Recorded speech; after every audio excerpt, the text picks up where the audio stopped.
Ciao ragazzi! Tutti noi abbiamo pensato almeno una volta che la riparazione di un transpallet è così complessa, che forse conviene comprarne uno nuovo. In questo video vi farò vedere come rimetterlo a nuovo con pochi euro.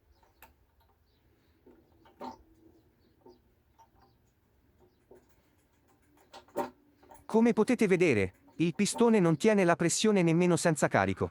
Questo modello, anche se datato, è un ottimo transpallet, perché grazie al pedale è possibile avere una regolazione e sensibilità della velocità di discesa del carico, che con altri modelli è difficile da dosare. Il primo controllo che si può eseguire è il controllo dell'olio nel serbatoio. In qualche raro caso, può succedere che il problema sia dovuto alla mancanza d'olio, anche se lo ritengo improbabile perché il pompante portava un minimo di pressione al pistone. Con un fil di ferro controllo quanto olio c'è. E infatti il problema non è la mancanza di olio idraulico. A questo punto vediamo come si smonta.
Da questo momento vi consiglio di fare molta attenzione, perché andremo a smontare le valvole con le sfere. Quando smontate questi componenti e non avete molta confidenza con l'oleodinamica, vi suggerisco di fotografare i componenti che state smontando. In questo modo sarà più facile ricordare tutti i passaggi, anche se non riuscite a terminare subito il lavoro.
Guardate in che condizioni si trova l'anello di tenuta.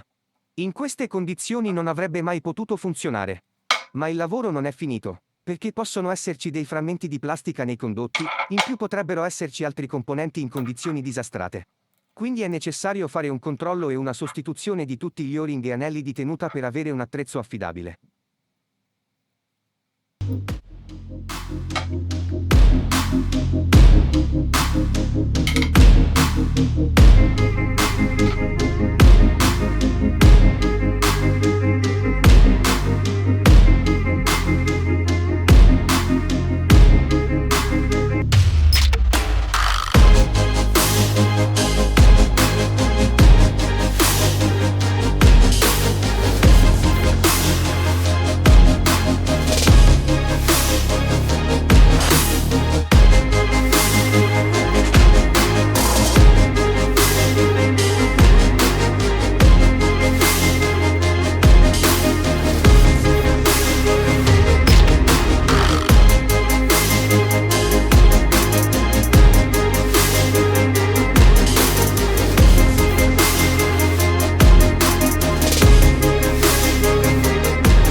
Questi sono tutti gli o-ring e anelli di tenuta che compongono il nostro pistone gruppo pompa.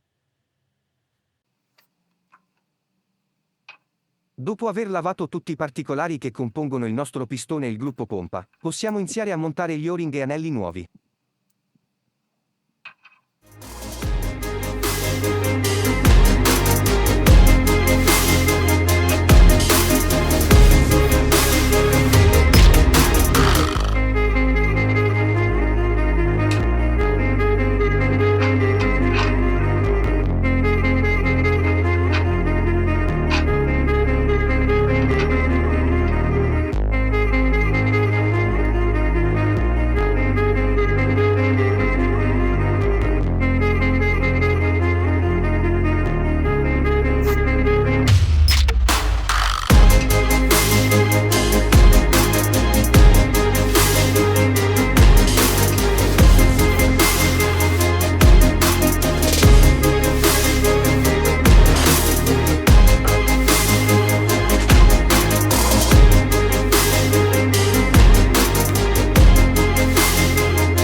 Adesso che abbiamo riassemblato il pistone, possiamo passare ad una lavata di faccia, in modo da riportarlo ad essere presentabile.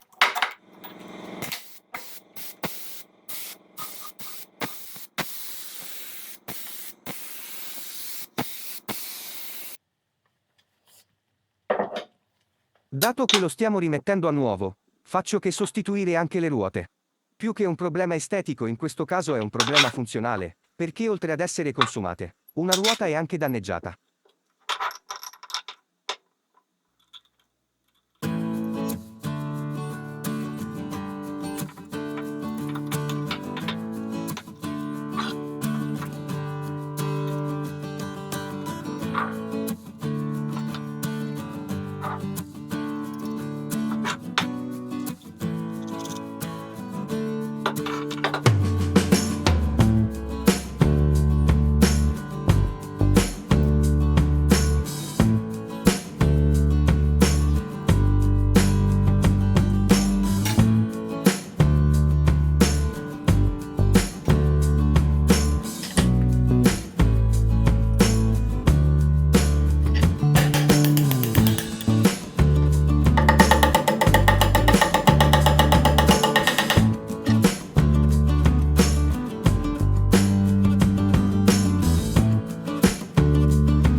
Per fare lo spurgo, solitamente basta dare qualche pompata con il pedale aperto, in modo che l'aria finisca in modo naturale nel serbatoio. Ora non rimane che provare se funziona.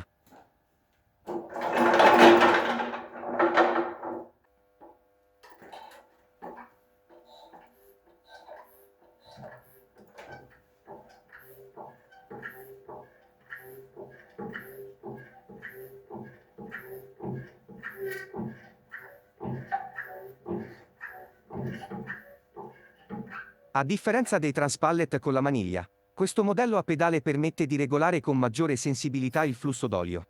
Infatti sono dei modelli che ho sempre apprezzato per il posizionamento accurato delle attrezzature. Mi auguro che questo tutorial vi possa essere utile. Grazie.